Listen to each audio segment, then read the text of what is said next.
We are now at the 6-month mark since the PS5 and the Xbox Series X have been released, so I want to do a little bit of an update video just covering some of the stuff that has changed since launch, as well as talking about my experience with both systems over that 6 months and how it has kind of shaped my further thoughts and opinions on both of them. First off, let's talk about things that have changed, and honestly, it's not a gigantic list. Yes, there have been some smaller updates for things like stability and fixing certain small issues, but as far as major feature changes go, there's just a couple little things worth noting. Now, first off, I want to start with PS5 because there's one specific thing we're still waiting on. They've kind of given a half-measure fix for, and that is storage expansion. Now, since launch, the PS5 has allowed you to use an external storage device to play PS4 games, but at launch, it did not support PS5 in any form whatsoever. You couldn't play PS5 games off an external drive, nor could you even store them on there to begin with, and all of this was in the hopes and setup that sometime within the next year, we were hoping maybe a little bit sooner, but it hasn't happened quite yet, that the PS5 was going to open up its support for expandable M.2 storage. That hasn't happened yet.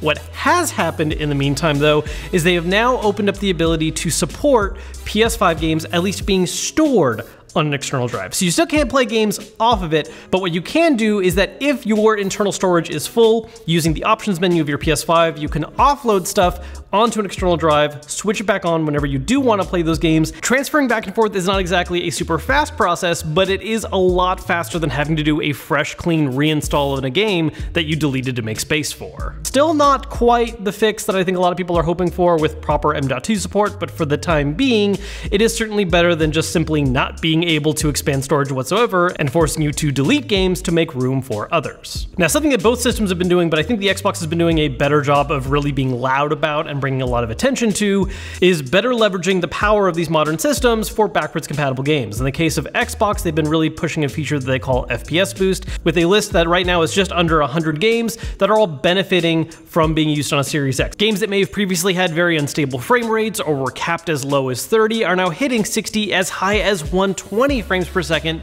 thanks to FPS Boost.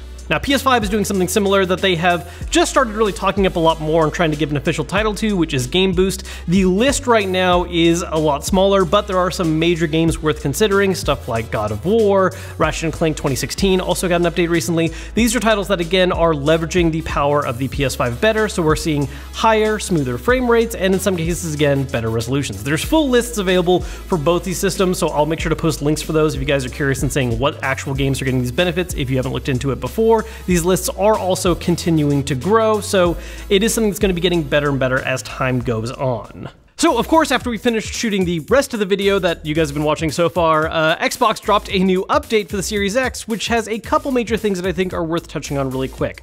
Aside from having a couple new backgrounds, there's now the ability for the Xbox to basically take its hands off of any audio processing for media apps. So if you're plugging into a fancier audio setup, that has full control over processing everything and giving you the best sound possible, rather than the Xbox trying to do any of its own work on it. What's more relevant for gaming specifically, though, is a lot of updates and changes to Quick Resume. Three main things in particular. First off, games now actually have a badge that tell you whether or not they support Quick Resume. Back when this feature was first announced, it was kind of pushed like, oh, Quick Resume is just a thing that all games do, and then we found out, no, never mind, they don't, because it turns out some games end up having issues with that feature. So now you can actually know in your game library whether or not a game supports it.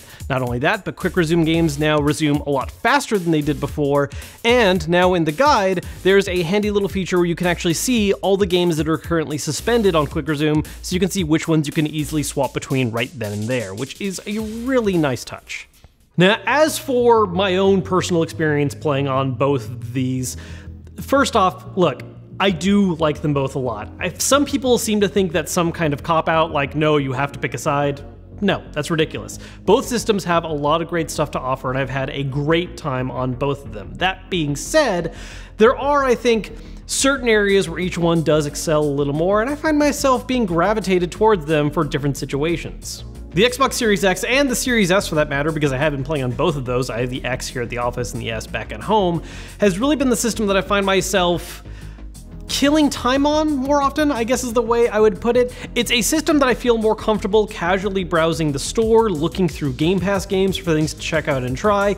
It's a system that I'm a little more experimental with. A large part of this is because of Game Pass, because there's all these games constantly being added and removed, and so I can look through there for stuff that maybe I wouldn't normally give a shot because I wouldn't spend money on it not knowing what it is, and Game Pass gives me a way of trying it out. Not only that, but there is also, I think, a certain simplicity that comes with the Xbox that I've really appreciated. A kind of running joke that we've seen happen with a lot of multi-platform releases lately is every time there's a PS4, PS5 cross-release, there's a full tutorial and explanation on how to make sure you properly upgrade the game and you properly import your save files, and it's a whole thing.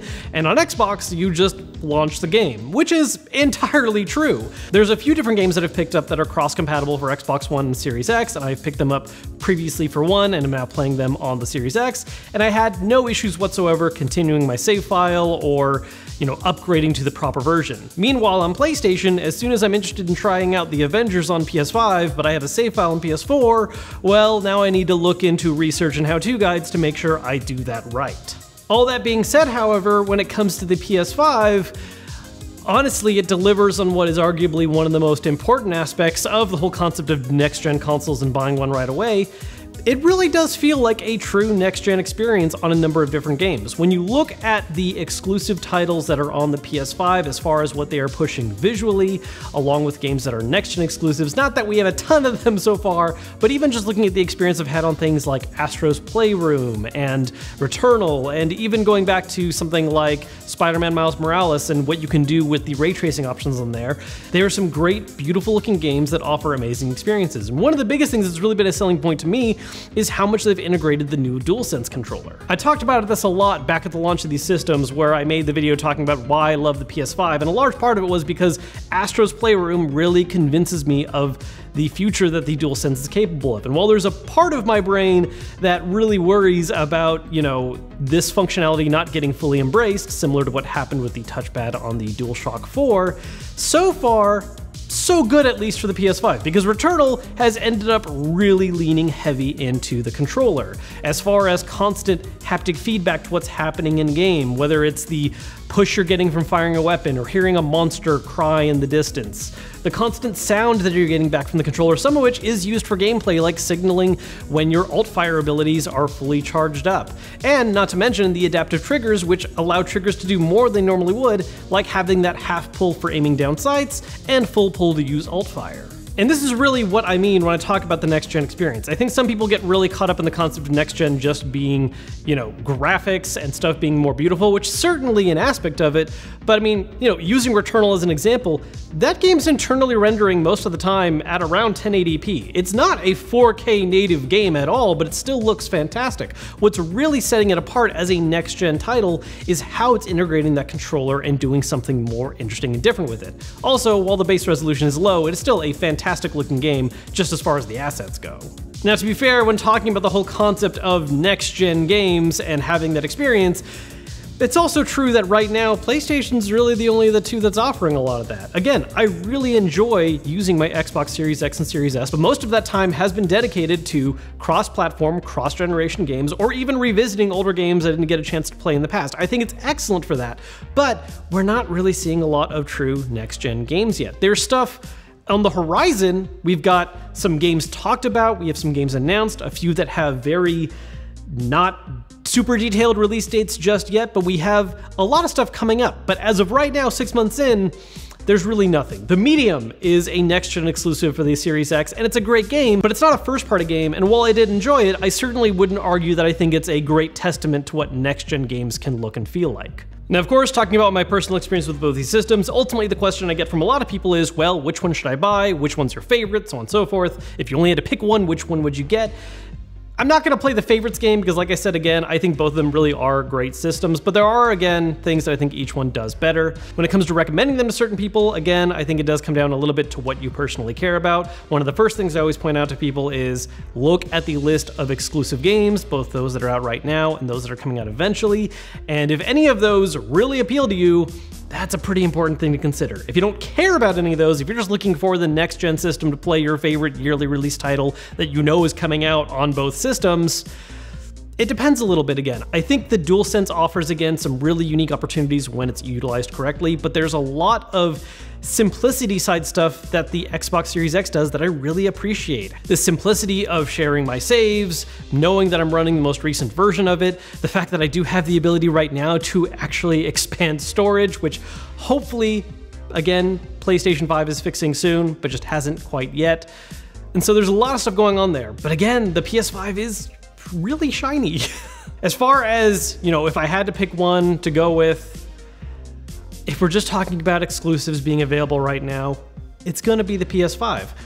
As I have both of them and use them both, I find myself using the Series X a lot more for a lot of multi-platform games. But at the end of the day, if I'm gonna only have access to one system or the other, right now, as things are, there are more games available on PS5. This is certainly, again, something that will change as time goes by, and I'm very curious to see what that landscape looks like in another 6 months, year, or whatever. Especially with E3 on the horizon, we're gonna get a lot more information soon that will hopefully, you know, give us more stuff to look forward to. But as of right now, yeah, Sony's continuing to win that argument of exclusive games.